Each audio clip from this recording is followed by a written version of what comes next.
I will wake up in the morning, do it, pray, go about my day.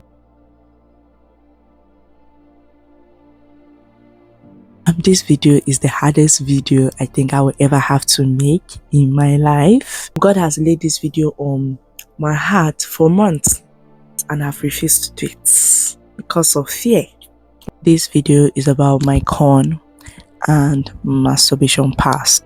So, how did I ever even get to this point? You grew up in a Christian home, you had somewhat of a good relationship with God throughout the years. So how did I get into this position? For me, it started when I was gifted a sex toy by my friend. I didn't even use it for like a year and a half when I got it. One day I was just like, I have this thing, it has been sitting here, let me use it. But obviously for me to use that, I need something to stimulate my mind. So I was like, oh, let me go on this website and see. And that was how it started for me. It got very bad. I was addicted. I was addicted to the extent that I can go 10 times a day. And this is not an exaggeration.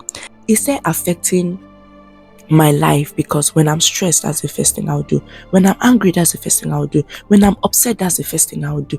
I will wake up in the morning, do it, pray, go about my day. I remember this time at the office, I was so stressed. It was a very stressful day. I don't have anything here. But I also don't have a touchlight phone. You know these Nokia phones, the vibrations are usually intense. I was like, oh, I don't have that.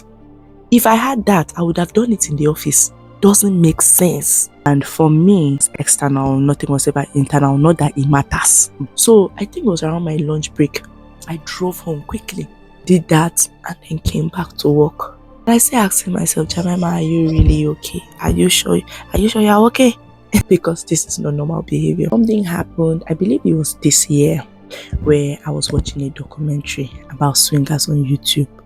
I think it was on one of these BBCs, or I can't remember, one of these channels. But to be honest, this was not a documentary on swingers. This was just corn. But I didn't know that. But when I started watching, I knew that. And I decided to continue watching. And even when the, very subtle voice was at the back of my mind, Jemima, stop. Jenny, stop it. I was like, I've already started. Let me just finish what I've started. Now I'm telling myself that I'm strong enough now to not want to masturbate, because that is now behind me. So I can watch this without wanting to satisfy myself. But I felt so bad. I felt so guilty. I felt so dirty. And I spoke to God and I apologized and I was sorry. I was remorseful, but it was still on my mind. So I reported myself to my sisters, to my accountability partners. And I said this was what I did. And I remember speaking to one of my sisters after. And I was saying it was just, a mistake, an oversight. Even when I stopped, I just stopped. But that in fact is not the truth. And I didn't know it was not the truth. So it was not my intention to lie. I could not remember any time where I prayed verbally. I might have, but I can't remember. But one thing about me, I write a lot. And I saw in my journal where I was praying to God and I begged him. I said, God, I want to stop this. This is not a normal life. This is not something I want to continue doing. One, because it doesn't please God. And two, because it's affecting my life. I had 5 other toys and I remember packing the toys to throw away. I carried 4 of them for about 2 weeks, 2.5 weeks in my car. I would go to work with it, come back, because there was a dumpster. So I was like, I would throw it there. I was doing that because I was not ready. I asked myself one day, why are you deceiving yourself?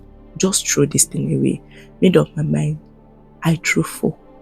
I left 1, my favorite one. One day I was stressed. I said, let me use this thing. And I went to use it. And me doing like this, I feel more than I felt. I felt nothing. And I was telling myself, Jemima, your time is up. Go and throw that thing away. Now it makes sense because I remember saying in my prayer, I said, God, I want you to kill the urge. I want to be irritated by doing it. I had to delete and block adult websites. I cannot even say I want to check any con websites because it won't allow me. Then Twitter, you see that place. Twitter is dangerous. If the name is even funny, I think, oh, this is what the page is about, I'll block it. I don't want to hear that, oh, this celebrity dropped anything. I don't want to hear, because what is that doing to my mind? What is that thing doing to my mind? Also music. That one is powerful. Because if you are listening to music about somebody wanting to do something to you sexually. What do you think? What does that do to your mind? You find yourself now later you are imagining and you're thinking and you want to get off, but that one God was already working on my heart. I had to stop listening to some songs, most songs that I used to love and used to listen to. Having accountability partners, I would say, is also helpful. People will hold you accountable. And I also had people that were praying for me and with me. I'm not even sure how to end this video. Sometimes I know we feel very dirty, we are so unclean, and why will God want us? If is that the way to say it? And I tell you, that is the lie from the pit of hell. I pray God gives you the grace to be able to overcome this, and you need to know that you can overcome it.